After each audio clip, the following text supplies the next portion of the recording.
Obrigado, Denise. Boa noite aos participantes aqui do encontro. Eu vou começar a falar um pouquinho, é tanta história para falar que é até difícil saber por onde começar, né? Eu tenho uma história com treinamento que já começou desde a infância, né? Com 5 anos de idade, eu estava numa pista de atletismo acompanhando meu pai já.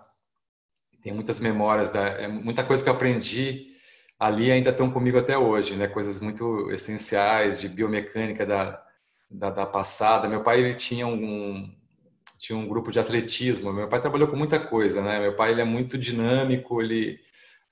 Se fosse escrever um livro sobre ele, tinha que escrever é que nem o Jô Soares, né? Tinha que escrever uns 5 volumes enormes, que é muita história. Então ele já fez de pouco um tudo. Então, ele teve time de rugby, ele trabalhou com tênis profissionais, é muita história. E esse método, né, é uma herança que eu carrego e ele é um método muito autoral. O meu pai, em certo momento, ele faz uma ruptura no academismo, né? Embora ele fez parte da primeira turma de pós-graduação na USP, ele ajudou a criar o curso de pós-graduação na USP, primeiro curso no Brasil. Então ele sempre foi muito destacado na parte acadêmica, mas uma hora ele faz uma ruptura na parte acadêmica, e ele começa a criar o seu próprio caminho. E é um caminho muito diferente, porque ele vem romper com muita coisa, né? Ele é muito visionário, meu pai. Meu pai, para você ter uma ideia, assim, volta e meia, as pessoas que acompanham o nosso trabalho falam: nossa, saiu mais uma notícia que o seu pai já falou 30 anos antes, né? Então, tem coisa que ele falava há 50 anos, por exemplo, há 50 anos atrás, meu pai falava no meio acadêmico que o mais importante para a performance de um atleta é o sono, né? Então, assim, aí o pessoal dava risada, assim, como o sono é mais importante para a performance de um atleta? Que coisa absurda, né? E a gente sabe hoje em dia, depois, há 5 anos atrás, saiu uma pesquisa que mostra que o sono, se um atleta ele tem uma perda de sono, por exemplo, se ele dorme 5 horas na noite anterior, né, ele tem uma perda que não é severa, mas é uma perda ainda relativamente é, é, é, relativamente impactante, né, na performance. O atleta ele tem uma perda de rendimento de 60% no dia seguinte. Então, assim, uma pessoa que dorme mal, ela é metade daquilo que ela seria no dia seguinte, né? Então, eu brinco falando que as empresas hoje em dia elas contratam um funcionário, mas elas só usam meio funcionário, né? Porque os funcionários eles estão muito sobrecarregados, né? Porque a gente tem essa coisa. Hoje em dia, o funcionário ele vale por dois, né? Ele tem que levar trabalho para casa, é coisa digital, as metas são muito exigentes, né?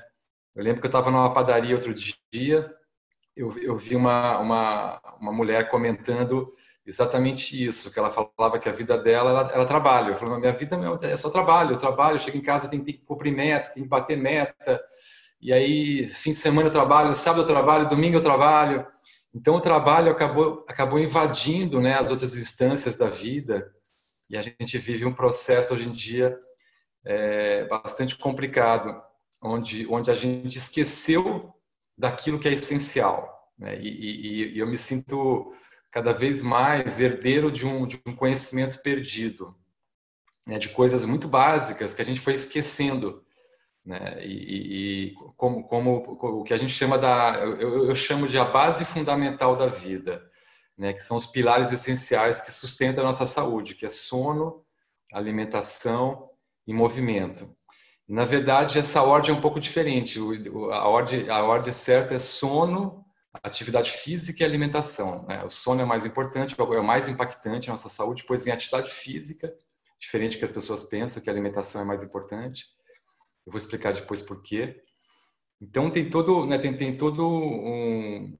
essa herança que eu carrego de trazer à luz um pouco esse conhecimento perdido, que foi ficando meio perdido, da gente perceber que para a gente cuidar da nossa saúde, a gente tem que cuidar dessa base fundamental, né? Com muito carinho, com muito equilíbrio.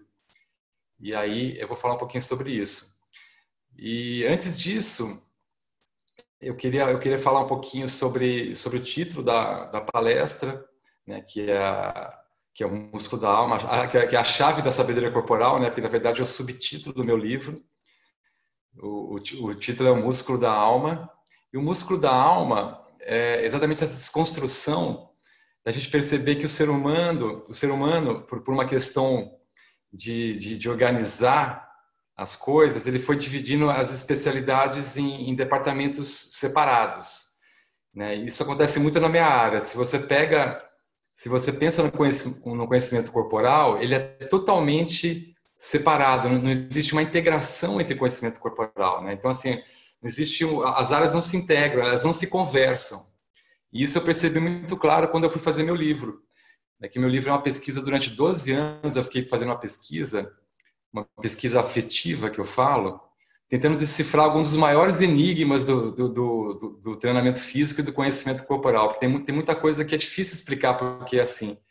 Por exemplo, um dos maiores enigmas é por que a maior parte da população acredita que você tem que sofrer para ter resultado no treinamento. Isso é um paradigma que já caiu há mais de 12 anos para os maiores especialistas do conhecimento corporal. Não faz nenhum sentido você sofrer para ter resultado no treinamento, né? Mas é um paradigma que caiu para os especialistas, mas o público ainda não acessa isso, porque existe uma questão mercadológica, que quase todo o mercado de treinamento está voltado para os resultados rápidos, né? Para aquilo que é mais apelativo, mais comercial. Então, existe uma indústria do treinamento que sustenta esse mito. Então, aí fica difícil você quebrar um mito quando quase todo mundo que trabalha com treinamento sustenta o mito oposto, né? E é essa pesquisa que eu fui fazer no meu livro. Então, no meu livro, eu me propus a conversar com alguns maiores especialistas no movimento corporal em cada área, né? Era essa vontade de integrar o conhecimento, que eu percebi que era muito desintegrado. E eu fiquei surpreso de perceber que ninguém conversa com ninguém, né? O educador físico não conversa com o fisioterapeuta, que não conversa com o ortopedista, que não conversa com o cardiologista, que não conversa com o fisiologista, e ninguém conversa com ninguém. Não existe uma visão integrada. E essa visão integrada, a hora que ela for realidade, o treinamento, a forma como a gente entende o treinamento, ele vai mudar da água para o vinho, né? Por exemplo, se você traz a visão do fisioterapeuta e do cardiologista para a questão da corrida, por exemplo, que hoje em dia o que acontece? Existem grupos de corrida, certo? E os grupos de corrida, na verdade, eles deviam se chamar grupos de caminhada e corrida. Por quê? Porque a caminhada, ela é um processo, ela é uma preparação perfeita para a corrida. Ninguém deveria começar a correr sem antes esgotar os benefícios da caminhada, né? Então, assim, a caminhada, ela prepara o seu coração para você poder correr um dia. Isso seria o protocolo perfeito de adaptação, né? Tanto muscular como articular.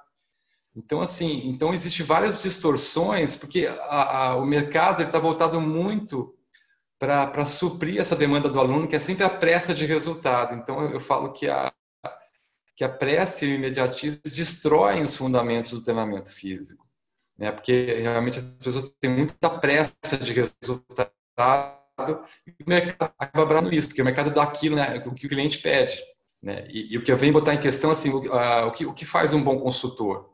Ele dá aquilo que o cliente pede. Então, assim, quando o consultor realmente ele tem mais consciência, ele começa a mudar um pouco. Em vez de acompanhar o mercado, que é, né, as modas, o treinamento, é difícil falar isso, porque, na verdade, quando se você não acompanha as modas, a impressão que se tem é que você fica fora do mercado, você está perdendo espaço. Então, quando sai uma moda de treinamento, o que os professores fazem? Eles se sentem obrigados a acompanhar essa moda, porque está todo mundo pedindo, não, eu tenho que acompanhar, isso é moderno, isso, enfim. Então, isso é uma coisa complicada também. Mas, assim, voltando na questão do livro, eu realmente fiz esse processo de conversar com cada especialista, né? Aliás, não é uma coincidência. Eu tenho a vantagem que meu pai ele conhece grandes especialistas, né? O meu pai, assim, ele abre portas, né? O nome dele, sempre que eu fui conversar com por exemplo, com grandes fisiologistas, com Moisés Cohen, por exemplo, que é o presidente da Sociedade Mundial de Trauma Esportivo, que é um brasileiro, né, um ortopedista que é uma referência na sua área. Então, com cada um que eu fui conversar, eu fui fazer uma entrevista, fui conversar, fui aprofundar qual a visão deles em relação ao treinamento. E todos eles eram muito críticos em relação aos modos de treinamento. O Moisés Cohen, por exemplo, ele fala que mais da metade, aliás, muito mais da metade dos atendimentos em consultório hoje em dia vem da indústria do fitness, né? Então, assim, porque as pessoas estão se lesionando muito, porque na verdade essa indústria ela foi como é que chama? Ela foi subindo o sarrafo, né? Assim, as modas vão ficando cada vez mais exigentes, mais instantâneas, mais milagrosas, né? Como agora aconteceu ultimamente com a moda da alta intensidade. Então, a moda agora no treinamento é você levar o corpo a um estresse extremo. Porque, né? Porque da onde vem isso? Isso vem do HIIT. Eu fui pesquisar a história da onde surgem as modas de treinamento. Então, a grande moda de treinamento nos últimos anos, ela foi criada por um investidor do mercado financeiro. Para vocês terem uma ideia de onde surgem essas modas. O Timothy Ferriss. O Timothy Ferriss ele virou um best-seller americano. Quer dizer, ele fez um best-seller, né? Ele é um americano, ele escreveu um best-seller por fazer experiências radicais com o próprio corpo, né? Então, ele é um investidor do mercado financeiro e ele fez um livro interessante que ele faz experiências muito radicais com o próprio corpo. Uma dessas experiências é o HIIT, que é o High Intensive Interval Training, que é o treinamento intervalado de alta intensidade. E ali ele descobriu que você perde peso muito rápido se você levar o corpo a um estresse absurdo. O que seria esse estresse? Seria você fazer coisas muito rápidas, você dá um pique na mais alta intensidade, depois você diminui. Se dá um pique de novo, é como se você assustasse o seu organismo. O organismo não gosta desse tipo de susto e ele reage muito mal. Ele tem um estresse tão grande que realmente acelera a perda de peso. É verdade que acelera a perda de peso. Depois ele foi pesquisar isso, ele levou isso para especialistas, eles desenvolveram métodos a partir dessa pesquisa dele e realmente fizeram. O americano ele faz tudo muito bem feito, né, pessoal? O americano ele sabe fazer um produto, vender um produto, empacotar, e a globalização agora, qualquer coisa que se cria nos Estados Unidos, ela vai para o mundo inteiro, né? Então o CrossFit ele foi para o mundo inteiro. O CrossFit é uma das modas mais radicais, né, do treinamento.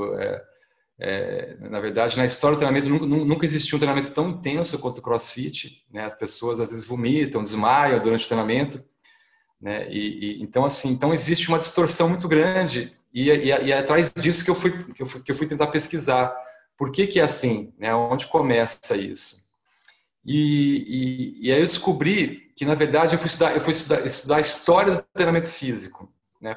Por que o treinamento físico, a maior parte da população, né, para a grande população, ele chega com essa carga, né, de algo realmente que tem que ser exigente, tem que ser feito no extremo? Isso começa, na verdade, com a questão militar, né? Porque assim, a história do treinamento físico começa há 5.000 anos na China, com o imperador romano não, imperador chinês, Huan-Ti, né, que ele é imperador e general. Ele descobre que para melhorar a performance do seu exército, se ele fizer uma preparação física, ele ganha poder de combate. Então, o treinamento ele começa com a história militar e todo o treinamento físico ele tem uma base militar muito forte, né? Tanto que a escola de educação física ela é formada por militares. Então, o que acontece? Como tem essa questão militar, o treinamento sempre foi visto como uma coisa hipermasculina, né? Como uma coisa realmente ligada à virilidade, à masculinidade. Então, ficou muito ligado a isso. O treinamento físico acabou ficando muito colado nessa mentalidade militar. Isso desde o começo. Mas depois, na Grécia, já começa a aparecer as duas vertentes, né? Tem Esparta, por exemplo, que é o treinamento militar, o corpo bruto, o corpo rígido, né?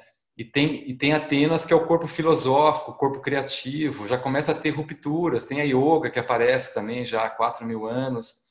que é um treinamento que realmente integra toda a parte espiritual, também que busca a atividade física como um processo de integração de autoconhecimento, de domínio corporal. Então, assim, o que eu descobri em todo esse processo do livro, e que é uma grande ruptura, né, que eu venho ali no livro, eu acabo desmistificando quase todos os mitos mais relevantes do treinamento, e são muitos mitos, né? Então é um atrás do outro, você pode desmistificar e realmente mostrar que o que acontece. Existem três vertentes, existem três principais vertentes do treinamento, né? Existe o treinamento ligado ao bodybuilding, academia, que é o treinamento que todo mundo conhece, né? Que vem para todo mundo, que daí é o treinamento que eu chamo que busca, eu chamo de treinamento cosmético, que é um treinamento que ele é focado na estética, né? Então, assim, qual que é o objetivo? É você perder peso e ganhar músculo no menor tempo possível. Então, assim, é essa versão que veio para a gente na década de 80. Por quê? Porque os marombeiros, né, os bodybuilders, eles já estavam na academia. Então, quando começa o treinamento em massa, na década de 80, infelizmente, a gente começou com a visão que talvez seja a visão mais distorcida do treinamento, porque o treinamento a única função dele é você ficar mais bonita, você perder peso, ganhar músculo. Isso é o menos importante do treinamento. Isso é um resultado do treinamento, né? Seria assim a questão menos importante, porque o treinamento, na verdade, a função dele é muito mais abrangente. O treinamento, a gente sabe hoje em dia que o ser humano ele é geneticamente dependente do movimento, né? Tudo no seu corpo, desde os seus ossos, a sua pele, os seus órgãos internos, o seu cabelo, tudo que você pensar, né, seus músculos, tudo depende do movimento para atingir uma melhor funcionalidade. Então, assim, e o que acontece? A atividade física, ela é o mais potente ansiolítico que existe no mercado. Tem várias pesquisas que mostram isso. Você compara grupos que tomam o mais moderno ansiolítico com grupos que fazem caminhada, por exemplo. Tem pesquisa que provou isso. E as pessoas que fazem atividade cardiovascular de forma moderada, de longa duração, ela tem muita vantagem em relação ao mais potente ansiolítico que você conhece no mercado. A ansiedade, o controle da ansiedade é muito maior quando você faz atividade física. E a atividade física, ela regula o sono, né? Que o sono é considerado, de forma isolada, o elemento que mais impacta a nossa saúde. Não existe nada, né? Os cientistas estão tentando pesquisar se existe algum fator em nosso corpo que não responde ao sono. E até hoje não conseguiram descobrir. Tudo que você pensar, assim, a questão da insulina, né? A assimilação da glicose, tudo que você pensar responde ao sono no nosso corpo, depende do sono. O sono realmente é o fator que mais impacta a nossa saúde. Assim, né? Ele é considerado o fator de potencializar a questão do câncer, de distúrbios psicológicos, depressão está muito associada ao sono, né? A falta também de sol, né? Porque o sol regula o sono, o ritmo circadiano. Então, o que acontece? A gente percebe que como voltando ao assunto inicial, a gente perdeu essa questão daquilo que é importante. Porque o que acontece? A atividade física ela foi esvaziada de sentido, né? Como o treinamento físico ele é visto como uma forma de obrigação, como uma pílula ruim que você tem que tomar para ter resultados estéticos, a maior parte das pessoas se relaciona com isso de uma forma negativa, não consegue descobrir sentido e prazer na atividade física. E a atividade física, se você realmente chegar na essência da atividade física e descobrir o sentido que ela tem, é muito mais abrangente. Né? Por exemplo, uma coisa é você ir para o parque, fazer uma caminhada, né, achando que isso é uma obrigação. Falar, tem que ir lá no parque, tem que perder peso, eu preciso cuidar da minha saúde.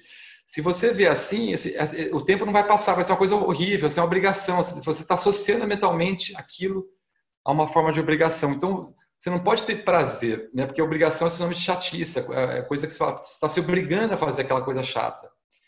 E, ao mesmo tempo, se você muda a mentalidade, começa a entender o sentido da atividade física, você pode ir no parque e descobrir que esse pode ser um momento extremamente rico no seu dia, que é um momento de reflexão, você pode estar com você mesmo, você pode estar fazendo um momento de silêncio, você pode estar fazendo um momento de análise, né? Porque a gente sabe que caminhar aumenta 5 vezes a oxigenação no nosso cérebro. Então, caminhar é a melhor forma de pensar, né? Como dizia Aristóteles, o Aristóteles ele criou a escola peripatética, né? O que é a escola peripatética? Os filósofos eles só podiam caminhar, só podiam filosofar caminhando. Uma das regras do grupo era que você só podia filosofar caminhando e em grupo. Então, é as regras da escola peripatética, porque realmente o próprio Aristóteles sabia que caminhar era uma das formas mais potentes de você pensar. Quando você caminha, você oxigena muito, você aumenta 5 vezes a circulação sanguínea no seu cérebro. Então, instintivamente, ele sabia que caminhar é uma forma incrível de você ter insight, de você fazer um processo de uma autoterapia, de você estar com você mesmo, algo super raro, né? Que quem tem chance de estar consigo mesmo hoje em dia? A gente está sempre para fora, a gente nunca está para dentro. Então, a caminhada é um processo perfeito de você estar no parque, de repente olhando, né, em comunhão com a natureza. Então, olha a diferença de você ver esse processo de uma forma com toda a sua riqueza que ele tem, ou ver esse processo como uma forma de obrigação esvaziada de sentido e ligada a uma questão estética, né? Sendo que a gente sabe hoje em dia que comprovadamente o sono é o item número 1, né? É aquilo que mais impacta a nossa saúde, não existe nada parecido. E em seguida vem a atividade física, né? Pesquisas, uma grande revisão científica feita na Europa provou que a atividade física ela mata o sedentarismo mata o dobro da obesidade, né? Então a gente é uma sociedade muito preocupada com a obesidade, mas o sedentarismo ele mata o dobro da obesidade, né? E o sono vem acima de tudo, porque o sono impacta tudo, né? O sono que dispara quase todos os processos de doença, de adoecimento está ligado ao sono, né? Quando você pesquisa a fundo isso, você percebe que a perda de qualidade no sono.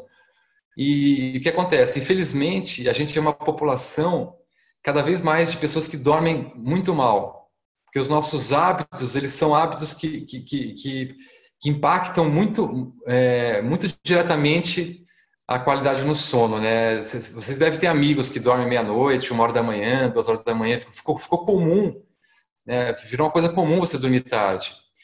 Então, no meu livro, o que eu faço? Eu faço uma comparação, eu faço um convite para a gente voltar 100 anos atrás, né? Eu falo, vamos voltar a 1920.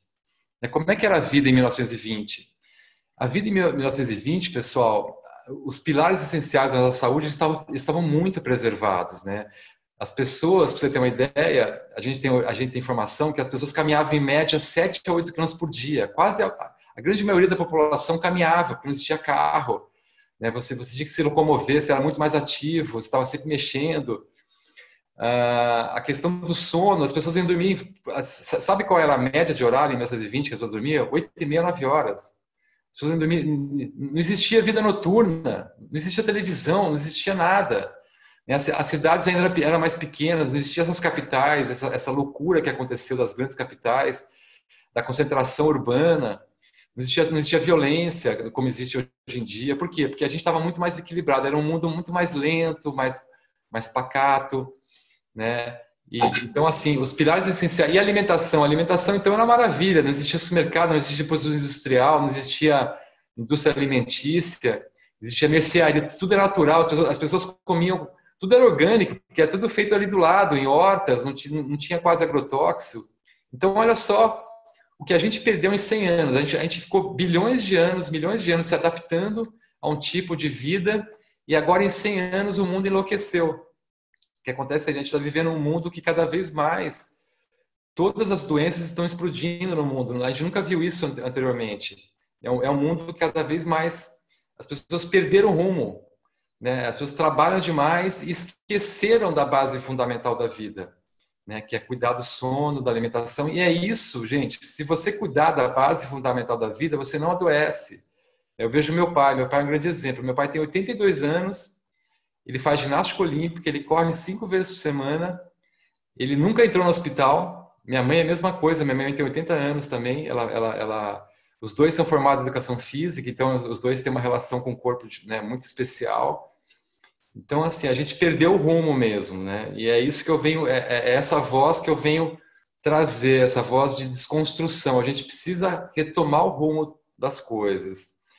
E em relação à atividade física, né, principalmente ao cardiovascular, existe vários mitos que acabaram confundindo as pessoas, né? Porque o que acontece? Se você pegar as últimas 100 matérias mais vistas sobre atividade física ou caminhada ou corrida, elas são feitas pelo mercado, né? Elas defendem os produtos que são vendidos pelo mercado. Então, ali você é convencido que você tem que fazer coisas extremas, tem que sair correndo, tem que fazer coisa forte, fazer treinamento intervalado, que é isso que vai ajudar a perda de peso. Então, o grande termômetro do treinamento é as calorias, né? Sempre a perda de peso, você tem que perder peso, não pode... Virou uma obsessão moderna, né? A questão de você não poder engordar.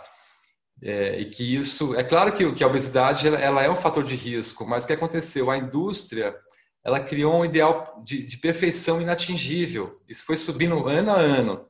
No meu livro eu faço isso. Eu pego, por exemplo, eu fiz um infográfico no meu livro que eu pego o corpo do Batman. O corpo do Batman na década de 70 era um corpo normal, porque o modelo de beleza da década de 70 é totalmente diferente. Não existia esse modelo que a gente chegou agora que é um modelo hipermusculoso, né? Um corpo totalmente sem gordura, zero gordura. Então a gente vive um ideal inatingível de beleza. Por que existe essa estratégia? Por que é essa estratégia da indústria? Porque quando você cria, quanto mais inatingível é o modelo de beleza, mais você fideliza as pessoas e você pega todo mundo, porque ninguém vai atingir aquilo, né? Não existe o corpo perfeito. O corpo perfeito é impossível.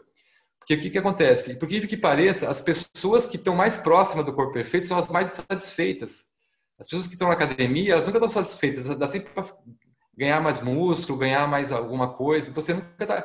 É um projeto que nunca acaba. Então, você fideliza todo mundo, porque está todo mundo satisfeito. E quando você está insatisfeito, o que você faz? Você consome. Você consome produtos, consome suplementos, consome métodos milagrosos. Você não para de consumir, porque você nunca está satisfeito. Então, assim, criou-se uma insatisfação e isso, na verdade, a minha pesquisa mostra que esse processo estimulado pela indústria do treinamento, ela levou a uma questão de saúde pública. Porque o que aconteceu? Existe uma explosão dos transtornos alimentares, as pessoas estão ficando muito obsessivas com a perda de peso. Então, elas se alimentam mal, elas comem mal, existe uma explosão do número de lesões do treinamento, então também alimenta a indústria das lesões. Então, assim, a questão do treinamento virou uma questão de saúde pública. Ela tem vários efeitos colaterais que as pessoas não sabem. Que é exatamente isso, né? De você querer treinar em excesso, né? De fazer um treinamento muito excessivo. E isso é tudo aquilo que você não deveria fazer. Porque o que acontece? Qual que é o grande segredo do treinamento? É você fazer um treinamento que respeite a sua adaptação. O treinamento tem que ser sempre gradativo, né? E o grande fundamento do treinamento é a moderação. Agora, quando você fala de moderação no treinamento, você fala, você está louco, está falando de moderação, como assim? Não posso fazer um treinamento moderado que eu vou ter resultados moderados. Não, é o contrário, né? Quando você vai no dicionário, o que está escrito na palavra moderação? A moderação é a medida exata, sem exagero. A moderação é a medida perfeita, né? Como é que a medida exata não pode ser a medida perfeita? Né? Então, como é que houve essa distorção que hoje em dia a gente acha que para ter resultado você tem que fazer o exagero? Né? Então, eu falo que o treinamento físico é o único lugar no universo conhecido a negar a lei da homeostase e da moderação. Né? Infelizmente, aconteceu isso. Essa distorção ficou tão grande que agora as pessoas acreditam que você tem que treinar de forma absurda para ter resultado. Isso não tem nenhum sentido. Né? E aí a gente volta na questão do que eu falei, que existe 3 linhas primordiais no treinamento físico. Existe a linha do fitness, né? Existe os treinamentos os treinadores que trabalham com atletas de alta performance, que é o meu caso, e qualidade de vida. E existe o treinamento voltado para a saúde. Um treinamento voltado para a saúde, você pode caminhar a vida inteira, você pode fazer coisa muito leve, que você vai estar fazendo uma manutenção perfeita para a sua saúde. Você não precisa fazer nada extremo. A caminhada ela é maravilhosa. A caminhada, se você caminhar 3 a 4 vezes por semana por volta de 1 hora, você já resolveu sua vida. Você vai evitar quase todas as doenças que você conhece. Só de caminhar. E aí, claro, você tem que cuidar da parte músculo-esquelética, tem que fazer algum tipo de atividade. Mas você faz em 20 minutos. Você faz uma coisa muito básica. Se você pensar que se a saúde fosse o foco do treinamento, o treinamento seria a coisa mais ridícula que você pode imaginar. Você não precisa fazer nada. Você pode pegar um elástico em casa, treinar com o elástico, você está fazendo tudo que você precisa para manter sua musculatura. Você não precisa ter academia. A realidade é essa. Então, é uma verdade, e por isso que as pessoas não divulgam isso, porque assim, como é que a indústria vai falar que você não precisa fazer nada, que você tem que fazer o mínimo, que o mínimo já é incrível, né? Então, assim, é uma coisa que até a gente tem que criar produto, tem que vender, tem que ter método, tem que ir, vai para lá, vai para cá, mas você pode fazer coisa muito simples e você vai estar tendo uma manutenção perfeita do seu corpo, né? Por quê? Porque, assim, o grande segredo do treinamento, pessoal, é adaptação. É você fazer uma coisa muito gradativa, vai adaptando. E a corrida é o melhor exemplo disso. O que acontece? Olha só, a distorção na corrida foi tão grande que hoje em dia as pessoas têm certeza que elas têm que correr para perder peso. E isso não é verdade. Quando você, por incrível que pareça, para mais de 90% da população, a caminhada é mais eficiente que a corrida. Olha que incrível, né, você falar isso. Mas como assim? Quer dizer que a corrida, se eu correr, não é melhor? Não. Por quê? Porque qual que é o perfil de mais de 90% da população? A pessoa está obesa, está com sobrepeso, está sedentária, ela não tem adaptação nenhuma à corrida, que é uma atividade de alto impacto, é uma atividade super exigente, e aí você pega esse aluno e você, em um mês, você quer que ele corra. Isso é uma loucura. Esse aluno ele teria que primeiro fazer o processo. O que acontece? A corrida, a caminhada, tem muita distância. A corrida está aqui e a caminhada está aqui. A transição tem que ser feita com muito cuidado, né? Porque até o seu coração, por exemplo, quando você faz uma caminhada, por exemplo, uma pessoa que está 20 quilos acima do peso, se ela vai caminhar, a pulsação dela vai ficar alta. Ela não precisa correr para subir a pulsação. E se vocês puderem ler a minha matéria de hoje na UOL, vocês vão ver com detalhes, eu explico ali um segredo do treinamento que é o seguinte. Para você saber se uma atividade cardiovascular está ideal para você, a conta é muito simples. Você pega a sua pulsação, o seu batimento de repouso, né, que ali na maior parte das pessoas é 70 batimentos por minuto ou 80, né, seria uma pessoa normal. Se você está em 70, 80, você está com uma saúde boa, você está com um coração bom. Se fica um pouco mais que isso, você já está com um pouco de uma hipertensão, né? Você pode estar com muita ansiedade, seu coração não está funcionando bem. Então, seria bom se tivesse 70, 80. Se você pega essa pessoa e ela vai caminhar, se ela tiver 10 quilos acima do peso, ela vai chegar a ficar 120, o que é muito bom, né? Então, assim, a gente sabe que a atividade cardiovascular, o ideal é que ela seja feita em conforto respiratório. Olha que diferença, né? A gente sabe hoje em dia, cada vez mais, que para uma atividade ser positiva para o coração, ela não pode ser feita de forma ofegante. Você não pode estar correndo.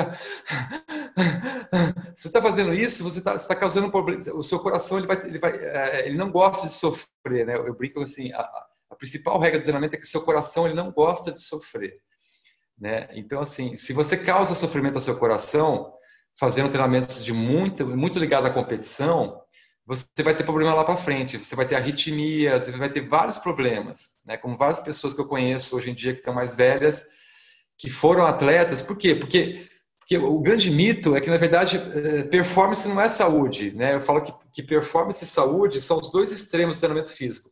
Quanto mais você se aproxima do espectro da performance, menos saudável é o treinamento. É o contrário. O ideal é ficar no meio. Você pode ficar no meio desse espectro, você pode unir performance com saúde, mas isso acontece no meio, não acontece nos extremos, né? Então, assim, tudo que é extremo, a conta uma hora vai vir, né? Então, assim, a gente sabe disso. Eu trabalhei com atletas no judô, por exemplo. Um atleta, ele tinha 20 cirurgias. Aos 30 anos, ele tinha feito 20 cirurgias ortopédicas, né? E aí você fala, você acha que isso é saúde? O cara, ele já estava sem quadril, já tinha desgaste ósseo, tinha várias lesões, ruptura no ligamento cruzado anterior do joelho, tudo que você imaginar ele já tinha machucado. Então, o que acontece? A performance atlética ela tem um custo, né? Esse modelo não tem nada a ver com saúde. O modelo do atleta é um modelo maravilhoso. Eu adoro esporte. Você pode fazer esporte, não estou falando que você não deva fazer esporte, mas tem que fazer muita fisioterapia, tem que fazer cuidados, você tem que cuidar de forma redobrada da sua saúde. Agora, esse modelo ele não deveria ser um modelo adotado como modelo saudável. Então, às vezes, a gente corre muito atrás da performance e a gente acelera o processo. Você pode correr uma maratona, você pode correr uma meia maratona, mas esse processo ele tem que ser muito gradual. O protocolo ideal, por exemplo, é você ficar caminhando no primeiro ano. Vamos pensar, vamos imaginar uma pessoa sedentária que vai começar hoje a caminhar, tá 10, 15 quilos, 20 quilos acima do peso. Ele pode ficar caminhando durante um ano e meio. Por quê? Porque daí o seu coração ele vai aumentar, ele vai se preparar para a corrida. E quando você perceber que a caminhada está ficando muito baixa, a pulsação, aí é a hora que o treinador fala, então tá, agora eu percebo que está na hora de você começar a corrida. Por quê? Você já esgotou o benefício da caminhada, tá muito fraca a caminhada para você. Mas antes disso, você não precisa caminhar. Ninguém precisa caminhar antes de esgotar o processo de corrida. Isso pode demorar 1 ano, 2 anos, né? Depende de cada aluno. E aí você começa a corrida de uma forma muito gradativa. Por quê? Porque a corrida é uma atividade de alto impacto e muito complicada. Na corrida, você coloca todo o peso do seu corpo em uma perna de cada vez. Né? Então, a gente sabe hoje em dia que uma corrida a 7 km por hora equivale a uma carga de 7 a 8 vezes o seu peso corporal agindo sobre o joelho. Porque o joelho é uma estrutura que não consegue dissipar a carga. O joelho ele não tem muita mobilidade, ele é muito travado, o joelho. Então, toda a carga que, né, quando você pisa no chão, a carga sobe. Né? Seu corpo vai para baixo e a gravidade devolve essa carga. Ela devolve. O tornozelo e o pé eles absorvem super bem. E para quem que sobra a carga? Para o joelho. O joelho não sabe dissipar a carga. Na verdade, ele não consegue. Né? Ele não é a estrutura que é feita para dissipar. Então, toda a carga da corrida ela vai para o joelho. Então, imagina uma pessoa que está 100 quilos, ela tem 700 quilos agindo sobre a articulação do joelho. Então, você acha que uma pessoa que está com 100 quilos, ela vai conseguir correr com muita longevidade? Ela vai acabar tendo uma lesão no joelho. Então, assim, é proibitivo, né? A primeira regra do treinamento cardiovascular é, se você está 10 quilos acima do peso, você não deveria correr. A pessoa que está acima do peso não deveria correr. Primeiro, por causa da parte que eu falei, a parte da questão ortopédica, e por isso que eu falo que não tem integração no conhecimento, porque quando você vai conversar com um fisioterapeuta, ele fala assim, não, é um absurdo. O que eu recebo de pessoas que fizeram maratona e agora não conseguem dar uma volta no quarteirão, é um absurdo. Porque a pessoa gastou, né? Assim, ela acaba se empolgando muito com a performance e acha que isso é saúde, mas performance não é saúde. Então, se você gastar demais, uma articulação que é feita para durar 80 anos, ela vai durar 50, 55. Por quê? Porque você usou demais. E a cartilagem, quando acaba, não tem como restaurar a cartilagem. Entendeu? A gente sabe que a cartilagem, quando acaba, você tem dor crônica, é super complicado. Então, assim, a grande recomendação do treinamento, o grande lema do treinamento é menos é mais, é o contrário, né? É você tomar cuidado. Outro lema interessante é quem poupa tem. Então, quem poupa tem é um grande lema do treinamento. É muito mais válido que o no pain, no gain, por exemplo, que é um slogan que já caiu. Né? É um slogan que ainda domina o ambiente de treinamento, né? Porque o ambiente de treinamento ele é dominado de forma hegemônica pela indústria do fitness, que é o grande lobby, né? Do treinamento físico. Então, assim, é difícil você começar a falar. Por isso que eu falo que existe essa contracultura que eu assumo como na verdade, como uma voz mesmo, né, de trazer um pouco de lógica para o treinamento, porque é tanto mito que existe, é tanta distorção que foram construindo nos últimos anos, que a gente não sabe mais o que fazer. Né? A maior parte das pessoas tentaram de tudo, mas sempre que elas tentam de forma muito apressada, né? Elas querem resultado rápido, e o resultado ele nunca deve ser o foco do treinamento. O resultado ele é consequência. Então eu falo que as pessoas colocaram a carroça na frente dos bois, né? O resultado ficou mais importante do que a questão de você conseguir desenvolver uma relação de prazer com a atividade física. Isso é o salto mais essencial. E por isso que o treinamento físico, eu sonho com um tempo em que as modas do treinamento físico elas vão realmente trazer atividades lúdicas, atividades agradáveis, atividades que você convide o aluno, né? Muito mais. A atividade física tem que ser convidativa, ela tem que ser prazerosa, ela tem que ter um sentido maior, né? Um desafio cognitivo, né? Como a dança, como o malabarismo, né? Então, assim, por exemplo, Jogar vôlei é muito... A maior parte das pessoas gosta de jogar vôlei, por exemplo. Por que não existe, as pessoas não fazem um método de treinamento que as pessoas fossem brincar de jogar vôlei, em vez de competir? Então, em qualquer idade, você pode brincar, pegar uma bola e brincar com a bola. Você pode brincar de jogar basquete, você pode brincar de várias coisas. Então, assim, o grande salto do treinamento é quando o treinamento for uma grande brincadeira. Né? Porque as crianças... Eu brinco assim, porque a gente tem esse mito de achar que precisa de disciplina, né? Eu não gosto da palavra disciplina, porque a disciplina é um conceito militar, né? A palavra disciplina tá muito associada a um conceito militar, que é você suportar um sofrimento e ter disciplina em relação àquilo. Você concordar que você tem que sofrer, né, para ter resultado. Isso está muito ligado à questão de disciplina. Tem que ser uma coisa que você tem que se esforçar, tem que ter muito esforço. Então, eu prefiro a palavra ritmo, a palavra regularidade, a palavra hábito. Né? Porque muitas pessoas chegam para mim... Por que a disciplina é ruim? Porque as pessoas acham que a disciplina é uma coisa que você nasce... eu não tenho disciplina. É um absurdo isso. O cara fala, então você não nasceu com disciplina, o outro nasceu com disciplina. Que história é essa? É que um tem disciplina, o outro não tem. Na verdade, isso é um grande mito, porque a pessoa ela acha que não tem disciplina, mas não é disciplina, ela só não descobriu o prazer daquilo. Né? Porque uma criança não precisa ter disciplina para fazer atividade física. Uma criança, ela se relaciona com o movimento de uma forma muito intuitiva, o movimento é quase uma coisa natural. Ela brinca, ela corre, ela pula. Né? Você acha que isso é esforço para ela? Você acha que isso exige disciplina da criança? Não, de forma alguma. Por quê? Porque ela tem uma relação intuitiva com a atividade física. Então eu falo que quando uma pessoa chega para mim e fala que não tem disciplina, eu falo assim, tá, então eu vou te provar que a disciplina não é importante, que você pode trocar a palavra disciplina pela palavra hábito. Se você começar a criar o hábito da atividade física e descobrir que isso é prazeroso, a disciplina, você não precisava daquilo que você acha que você precisava. É uma desculpa. Né? A disciplina, não tenho disciplina, nunca vou conseguir fazer atividade física. Então, infelizmente, a minha área é a área que mais cabe. Você sempre vai ter uma desculpa boa para não fazer atividade física, né? Porque o ser humano ele busca o conforto. Realmente a gente tem essa questão, porque o conforto é uma herança evolutiva.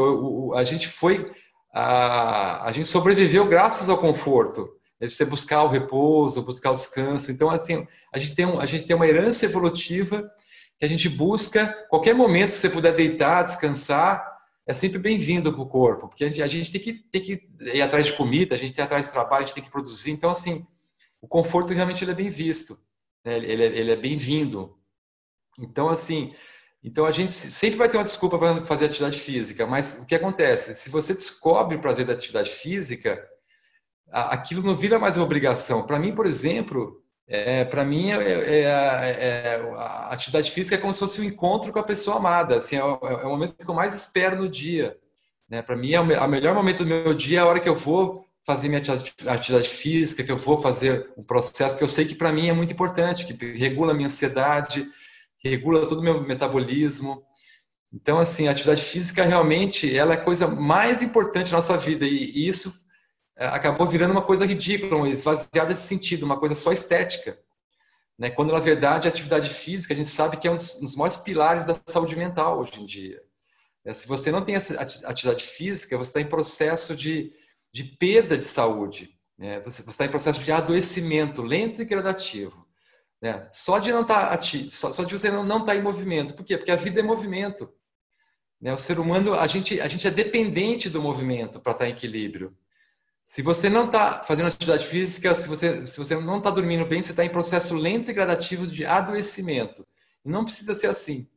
Não precisaria ser assim. É como se você tivesse... Meu pai fala que ficar doente é uma conquista. Né? As pessoas às vezes demoram 20, 30 anos e ficam batalhando para conseguir finalmente ficar doente. É muito difícil ficar doente. As pessoas se esforçam muito, faz tudo errado, dorme mal, come mal, né? Esquece dela mesma, não se prioriza, fica só trabalhando, fica estressado, só pensa em trabalho, só pensa em dinheiro. Aí chega uma hora que você está construindo o seu processo de adoecimento, lento e gradativo. Né? No meu livro eu comparo essa imagem a um sapo fervendo na panela. Que se você pega um sapo e você coloca ele na água fria e você vai aquecendo ele devagar, ele não percebe que a água está aquecendo, ele vai ficar parado ali confortavelmente até morrer. Então é isso que acontece com as pessoas. Com o sedentarismo é isso. Você está adoecendo, mas você não está percebendo. Ser sedentário é uma loucura absurda. A pessoa que é sedentária, ela não tem a mínima noção do que ela está fazendo com o seu próprio corpo. Você está realmente... Se você abandonou o sentido primordial da vida, que é o movimento, que é estar em movimento. A hora que você abandona isso, você começa a entrar em processo de desequilíbrio, né? Físico, mental, espiritual. Né? Você começa a entrar em processo lento e gradativo de adoecimento e de perda de produtividade. Né? Porque existe um grande mito da produtividade, que também eu quebro bastante, que eu falo que produtividade é trabalhar menos. Né? Você não tem como ser produtivo trabalhando que nem um doido. Né? Eu tenho vários exemplos de empresários que procuraram a gente, que trabalhavam das 7 às 9 da noite, e depois que começaram a botar uma caminhada, botar pontos de compensação, que a gente fala, né, que eu chamo de anatomia do dia. O que acontece? O grande segredo da saúde é você equilibrar, porque todo o universo se organiza entre opostos, né? Então existe tensão, tem que ter relaxamento. O coração é o maior exemplo disso. O coração, para ele continuar batendo durante toda a vida, o que ele faz? Ele contrai, né? Ele contrai e depois ele relaxa, contrai e relaxa. Então, a grande sabedoria da vida, pessoal, é diariamente você criar pontos de compensação ao que você faz. Então, é você tirar uma soneca depois do almoço, de meia hora, que é maravilhoso. Você ganha muito mais performance na segunda metade do dia, se você dormir meia hora depois do almoço. Então, assim, são vários segredinhos de você fazer uma caminhada de manhã. Então, você tem que ter... Você não pode só trabalhar. Se você só trabalhar, o seu rendimento ele só vai baixar. Né? A pessoa que só trabalha e não cuida do próprio equilíbrio pessoal, ela vai estar em desequilíbrio. Ela não pode ser uma influência boa para o mundo. Por quê? A gente só pode ser uma influência boa para o mundo quando você está em equilíbrio. Então, se você não cuida do seu próprio equilíbrio corporal, você tem processo de desequilíbrio. Então, você começa a brigar com todo mundo, começa a ficar irritado, você dorme mal. Aliás, o sono é uma das coisas que mais impacta o humor, né? Não existe nada que impacte mais o nosso humor do que o sono. Se você dorme mal, você vai ficar super ranzinza, mal-humorado, você pode ter uma depressão. Então, é muito simples, o processo é muito simples, é só você voltar para aquilo que é essencial.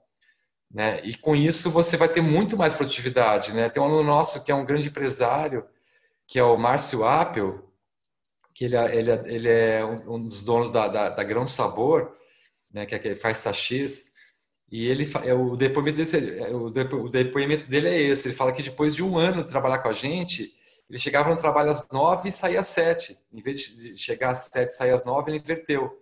Então ele cuidava de manhã, ele cuidava da saúde dele, chegava, voltava às 7 para casa, 6 horas até às vezes mais cedo. E a empresa dele dobrou de tamanho. Por que dobrou de tamanho a empresa dele? Porque ele descobriu o equilíbrio pessoal dele. Ele ficou muito mais equilibrado. Ele chegava calmo, tratava bem o funcionário, ele tinha um equilíbrio interno que permitia ele trabalhar de forma produtiva. Né? Então o que ele fala assim? Ele fala, hoje em dia eu trabalho nem um terço do que eu trabalhava e eu produzo 3 vezes mais. Eu sou muito mais produtivo. Por quê? Porque eu cuido do meu equilíbrio pessoal. Então, assim, o que é produtividade? É você cada vez mais trabalhar menos. É o contrário. Acho que a gente podia... Vamos abrir para perguntas?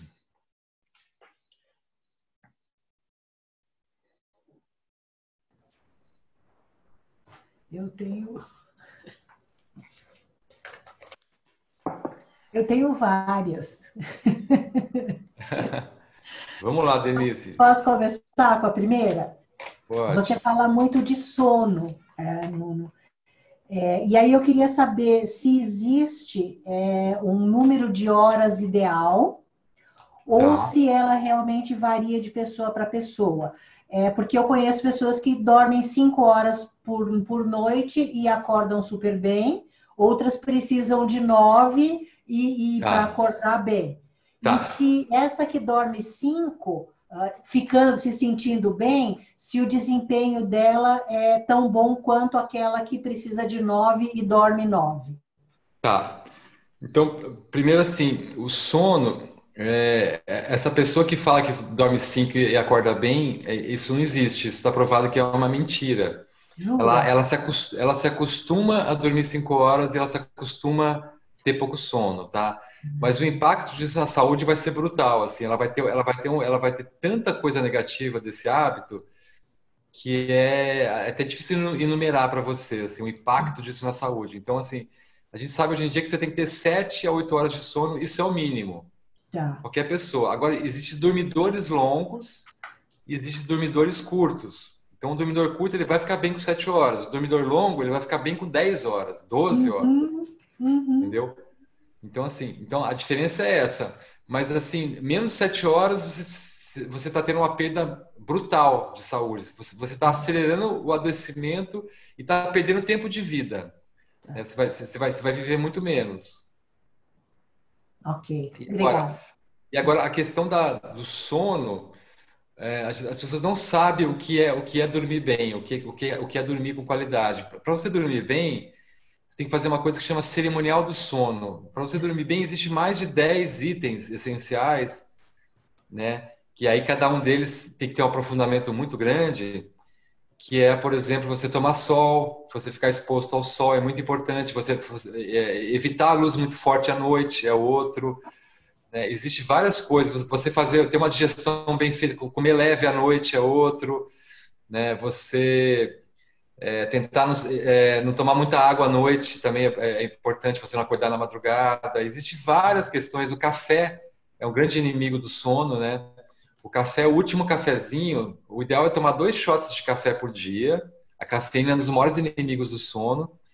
Mas última dose ser por volta das 13 ou 14 horas no máximo, porque o café ele demora muito tempo para sair do organismo. Se você toma um café às 15 horas, até às 3 da manhã ele vai estar no seu organismo.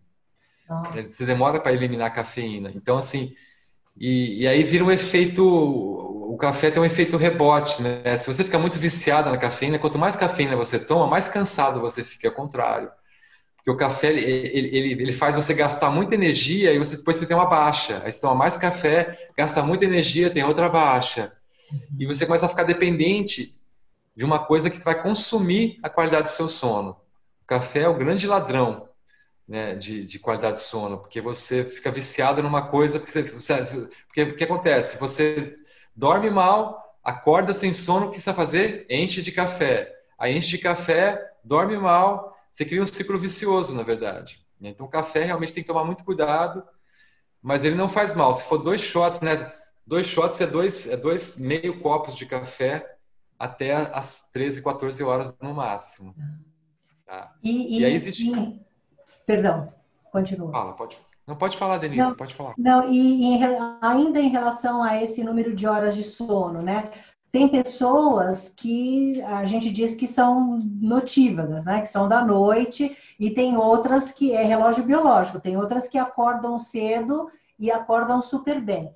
Isso existe O também. dormir às 8 da manhã, da noite, por exemplo, desde que eu complete 8, 9 horas de sono, ou dormir meia-noite, desde que eu durma 8, 9 horas, faz alguma diferença ou não? Então, existe também isso. Você falou certo. Existe pessoas que chama coruja ou sabiá, né? A coruja é a pessoa mais notívaga, que tem, né, fica mais ativa à noite. Então, realmente, quem é coruja, realmente, ela não pode acordar tão cedo. Ela não consegue acordar cedo. Então, por isso que a escola também é um grande problema, porque a escola, ela cria um problema muito grande, que as crianças, principalmente em fase de crescimento, elas não deveriam acordar às 6, 7 horas da manhã.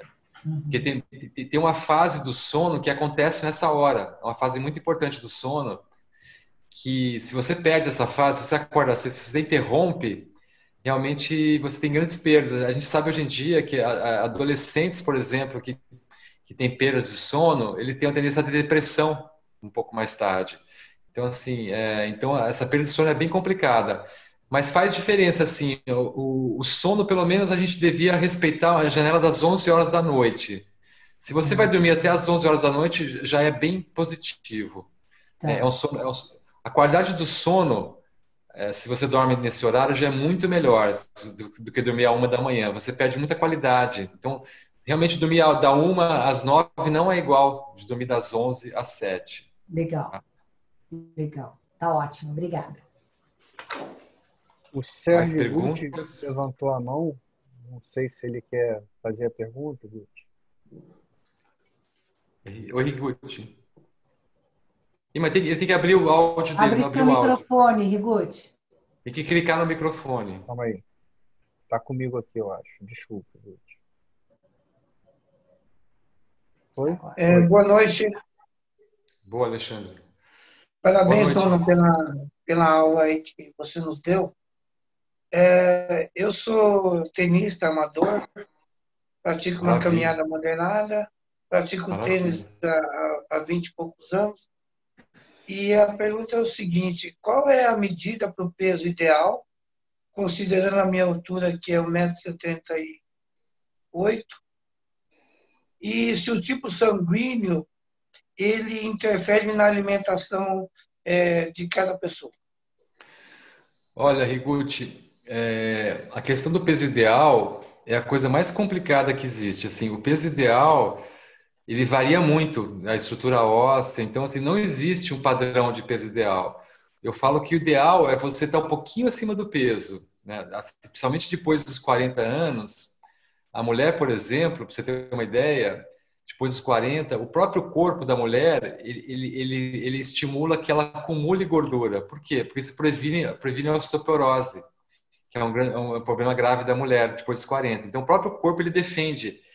E por isso que a mulher ela tende a ganhar mais gordura depois dos 40, 50. Isso é positivo para a saúde, na verdade. Você ter reserva de gordura é positivo. Né? Assim, eu falo que a saúde ideal é você estar 2 a 3 quilos acima do seu peso. Por quê?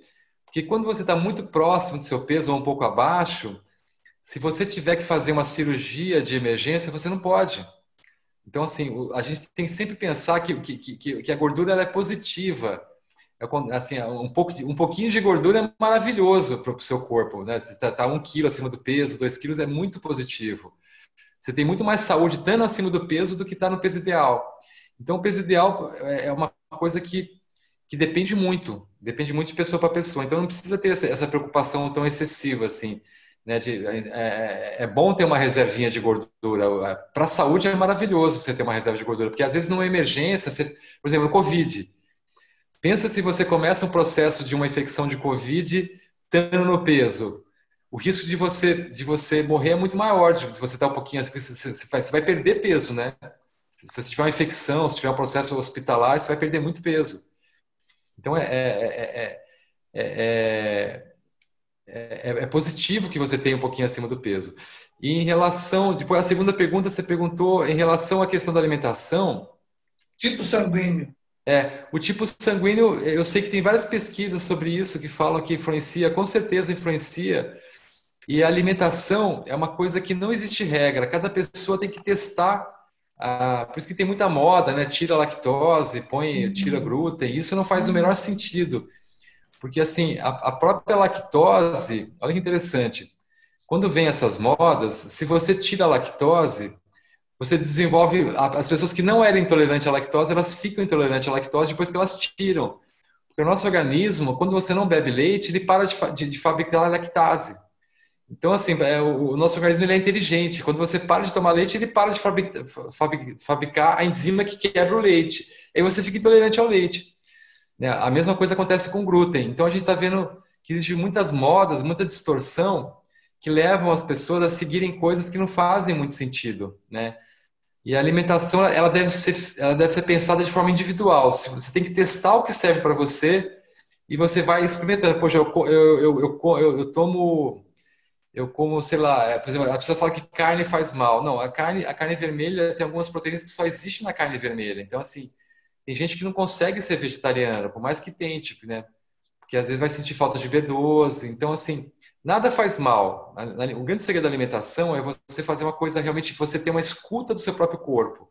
Comer com moderação, né? Respeitar o cerimonial da alimentação, comer com calma, o que é muito difícil hoje em dia, as pessoas estão comendo, vendo o celular. Então, assim, a alimentação tem que ser um momento sagrado, a gente tem que sacralizar a alimentação. Você tem que respirar, se acalmar, não levar a ansiedade do dia para a alimentação, comer devagar, mastigar, né?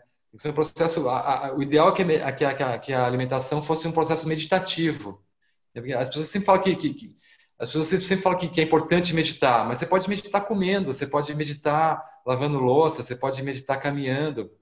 A meditação pode estar inserida no seu dia a dia. Você não precisa parar para meditar. Você pode meditar jogando tênis, por exemplo. Aliás, jogar tênis é uma das melhores formas de meditação que eu conheço, né? Você percebe que quando você joga tênis, você está em estado meditativo, a sua mente está concentrada naquele objetivo, né? Porque a meditação não é parar de pensar, é você deixar o cérebro um pouquinho mais lento, né? Em ondas mentais mais lentas, é a onda alfa, né? Uma onda mais longa. Isso que é meditar. Ok. Muito obrigado. Muito obrigado, hein? Imagina. Maravilha. Aliás, o tênis é um esporte maravilhoso, que você pode jogar até mais. Você não pode exagerar também, né, Higuchi? Não pode também querer sobrecarregar muito. E o ideal é não jogar em quadra dura também, tá? Tentar jogar em quadra de saibro, com menos impacto. É o que eu jogo. O tênis é um esporte. Se você souber jogar, você pode jogar até os 80, até os 90, se você tomar cuidado. Então, assim, é aquela coisa de não exagerar. Se a bola é muito curta, não precisa ir, deixa a bola para lá. Jogar de forma mais esportiva. Obrigado, viu? Muito obrigado. Valeu. Imagina. Eu não sei se tem alguma outra pergunta, Nuno, mas eu acho que vale aqui você falar um pouquinho. Dê já falou que tem mais. Então faz aí, Dê. Como é que a gente está de tempo? A gente está também daqui a pouco finalizando, né? Tranquilo. Mas vamos embora. Tem que abrir o microfone dela. É que eu não tinha fechado, mas eu tô... Deixa eu ver aqui. Pronto, Agora sim. Agora sim. A minha outra pergunta é quando você fala de ter prazer na atividade física, de transformar isso num momento agradável e não numa obrigação, etc. e tal. Quem é sedentário e começa a querer fazer, nem que seja uma caminhada leve, ou que vai para uma esteira, ou que começa a fazer musculação, vai sentir dor. Dói. Porque depende. Então, isso é um mito também. Não precisa. Você pode ter um pouco de dor, mas você pode começar muito mais leve. Aí que acontece a teoria, eu chamo de teoria da escada. Você pode criar, que é uma teoria que, na verdade, eu desenvolvi, e na matéria que eu escrevi hoje, eu descobri que o René Descartes, ele tem uma coisa que explica muito bem isso. Ele fala que a melhor maneira de você superar um desafio é você dividir esse desafio em quantas partes forem necessárias. Uhum. Então, o que acontece, por exemplo, quando você começa o treinamento com a gente, você pode começar caminhando 20 minutos de forma muito lenta. Tá. Você pode adaptar isso. Aliás, seria desejável que fosse assim. Então, o grande segredo do treinamento é você fazer um esforço um pouquinho acima do que você consegue. Isso não precisa ter dor. Né? Isso se chama teoria da supercompensação. O que é ideal? Assim? Isso a gente aprende na faculdade. O ideal do treinamento é você fazer um treinamento um pouquinho acima do limite do aluno, aí ele pode acostumar com esse limite e ele vai subindo de nível. Aí você faz um pouquinho acima. Esse que é o treinamento perfeito. Então, essa coisa de você sentir dor não é uma realidade. Agora, claro que você vai fazer um exercício, você pode sentir um pouquinho de dor. A dor que é aceitável no treinamento é uma dor que dure 24 horas e ela é leve. É aquela dorzinha que você sente, uma dorzinha leve, você fez alguma coisa, movimentou o músculo. Essa dor é positiva. Agora, aquela dor de ficar quebrado, sentindo mal-estar, isso não faz o menor sentido.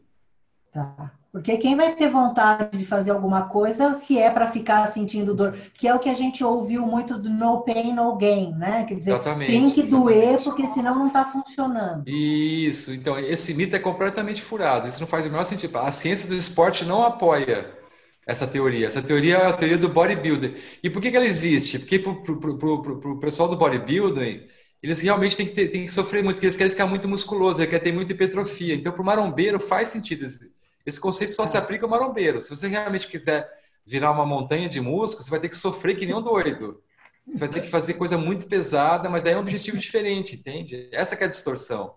Isso vale para quem quer ficar muito musculoso. Aí você vai ter que sofrer que nem um doido mesmo. O pessoal chora e levanta 50 quilos, levanta 50 quilos não, levanta 120 quilos e faz tudo. Né? Aí você tem que sofrer mesmo, porque você está querendo está querendo ter uma hipertrofia muito acelerada e muito grande. Então só faz sentido para esse perfil. Legal. Obrigada. Nuno, Kumada é o nosso triatleta aí na atividade, ele tem uma pergunta também, que ele levantou aqui a mão. Vamos lá. Acho que primeiro, obrigado aí, né, por por ter, né, dado essa aula para a gente. Foi uma honra mesmo te ouvir. Como o Aloy falou, eu sou triatleta hoje, mas eu era totalmente sedentário, então era o executivo que você falou, né? Só que eu trabalhava 24 horas por dia, então tive muito problema de saúde, estava me matando, né? Então, só que aí eu passei por outro extremo. Primeiro eu tive um treinador que meio que matava a gente e tal, e agora eu tô com um treinador há muito tempo que tem essa mesma filosofia tua, né? Sim. Aí a pergunta é assim, né? Você falou assim, não, então a gente tem que ir subindo devagarzinho e tal. E agora, né, como a Aloy falou, eu estou treinando pro Ironman, né? O Ironman foi cancelado esse ano, passaram pro ano que vem e tal. E eu percebi que eu já estou muito melhor e eu tenho que também sempre ir respeitando o limite do corpo. A pergunta é, você acredita que uma pessoa conseguiria fazer o Ironman respeitando o limite do corpo, assim, sem... Olha, a gente sabe hoje em dia, os maiores triatletas do mundo, eles fazem um treinamento extremamente moderado. A gente sabe hoje em dia que a fórmula da performance é ao contrário do que as pessoas pensam. Então, assim, eu trabalho eu já treinei alguns dos maiores atletas brasileiros, né? Vou dar um exemplo para você. O próprio Ayrton Senna, por exemplo, eu acompanhei o treinamento do Ayrton Senna. Ele sempre trabalhou em equilíbrio de oxigênio. E ele tinha um VO2 de maratonista, né? Então a gente sabe hoje em dia que o treinamento dos maiores triatletas é super moderado. É o contrário, e por isso que eles são super atletas. Isso já tem pesquisa que prova. A gente tenta pesquisar depois o Stephen Siller, né? Se você botar no YouTube, How Normal People Can Train Like the Best Endurance Athletes. How normal people, como uma pessoa normal pode treinar como os melhores atletas de longa distância do mundo. Ali ele prova, a maior pesquisa já feita sobre o assunto, mostra que esses atletas, 80% do treino desses atletas ocorre em baixa intensidade.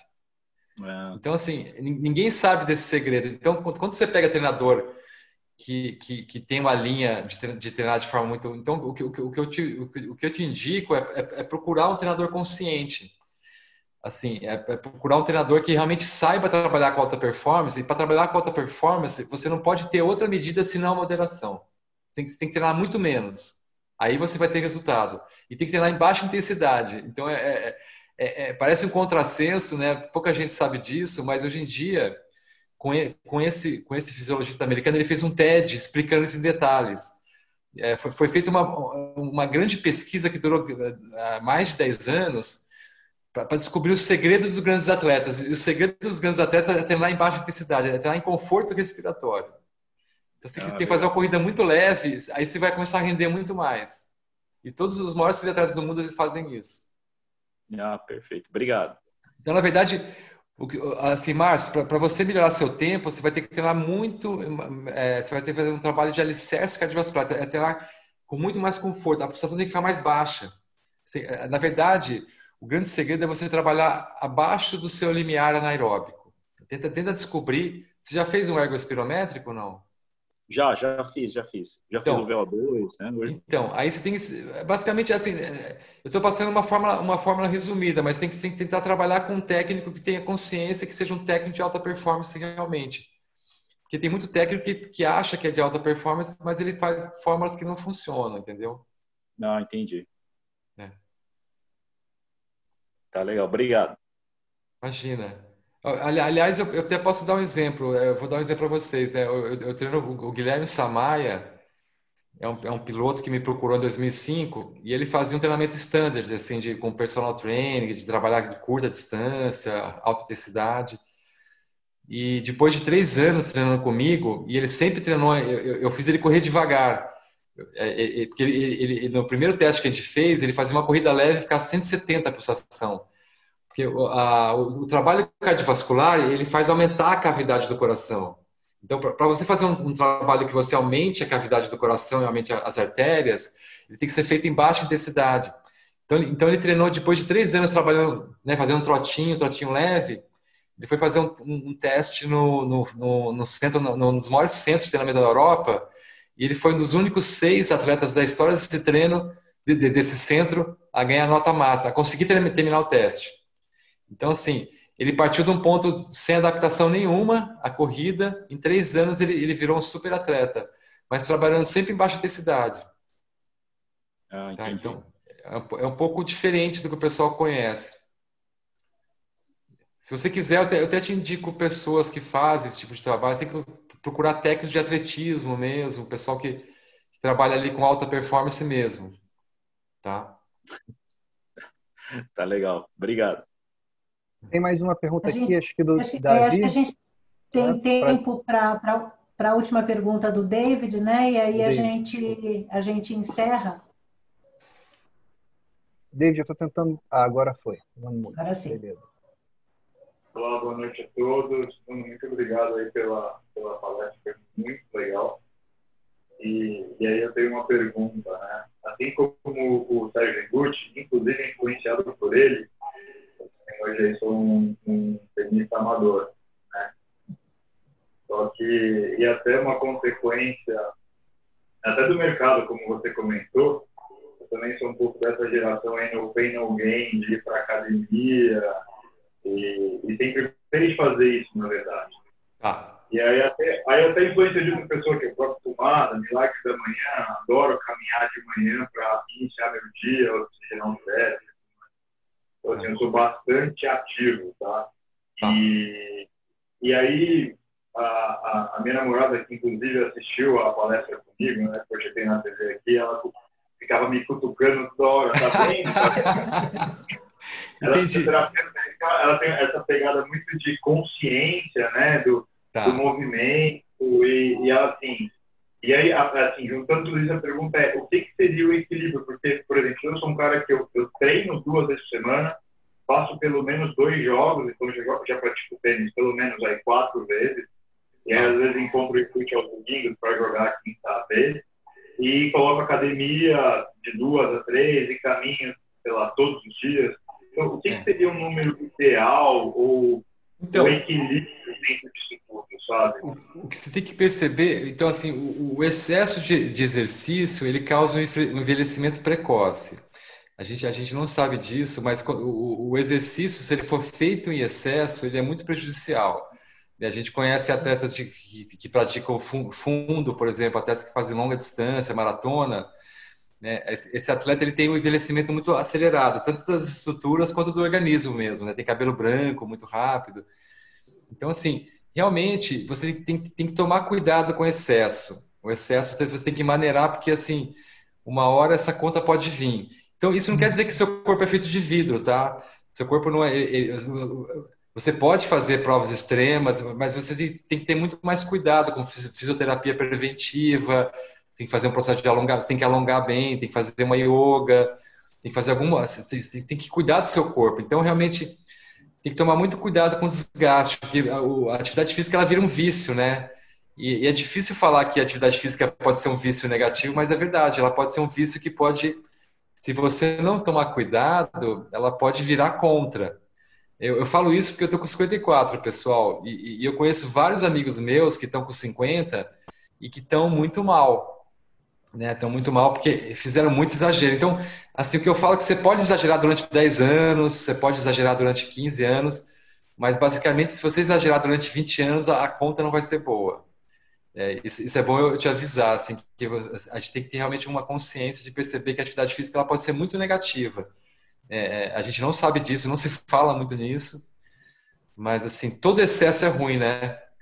Então, assim, eu falo assim, eu não sou contra fazer maratona, mas eu falo para você não fazer isso durante muito tempo. Eu não sou contra fazer triatlo, contra fazer o Ironman, mas eu não recomendo ninguém a fazer isso durante muito tempo. Porque se você fizer durante muito tempo, você vai ter problemas. Então, depois tem que migrar, tem que começar a correr mais leve, tem que fazer atividades mais leves. Então, assim, realmente é um grande risco. Eu falo isso com grande experiência, assim. Vou dar um exemplo para você. Um amigo meu, ele fez maratonas durante uns 15 anos.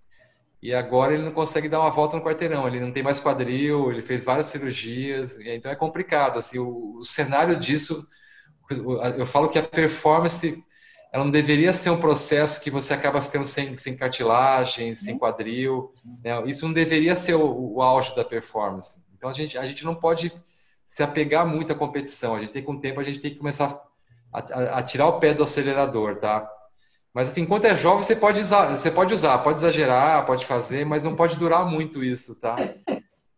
Quando chegar lá pelos 40, 45, tem que começar a tirar o pé do acelerador. Muito bom. Gente, sensacional, sensacional. Acho que podemos encerrar, né? Que pena, porque se a gente pudesse, a gente continuava aqui fazendo pergunta, te ouvindo, pensando, refletindo, e você fala, meu Deus, a gente passa a vida inteira acreditando num monte de coisas, se culpando por um monte de coisas, e de repente você olha e você fala assim, mas não era bem isso, né?